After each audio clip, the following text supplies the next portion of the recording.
Сәлем достар. Бұл тағамның аты шәуле деп аталады. Бұны өзімнің балдарым өте жақсы көреді.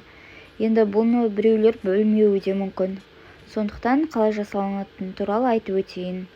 Оған көп те зат кетпейді. Картошка, пияз, ет, сәбіз болса сәбіз қоссаңыздар да болады. Бәрін ұсақтап, кубиктап турап аламыз. Және де кішкене қазанға май құйып, барлығын біртіндеп салып қуырып аламыз. Етті салып біраз қуырып аламыз. Ол ет әрине дәмін шығарады, сондықтан қалауларыңызша қоссаңыздар да болады. Сосын оның үстіне пияз қосамыз. Пияз қосып тағы да беконмен тағы да қуырып аламыз.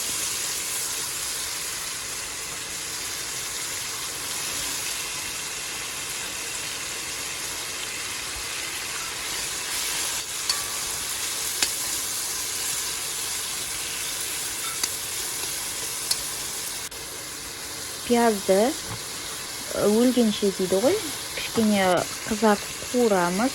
Картошканы саламыз. Оның үстіне томат болмаса, егер помидор қоссаңыздар да болады.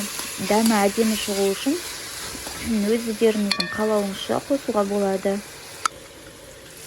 Және де дәмдеушілер қосамын. Мен қазір оған укроп және розының приправасын тұз қостым.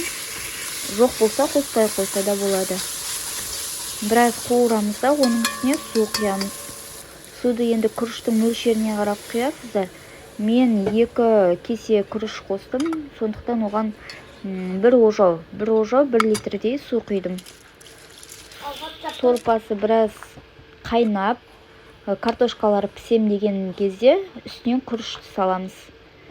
Күріші пісіп, суы тартылған кезде бетіне қақпағын немесе пакет жауып қойсаңыздар болады.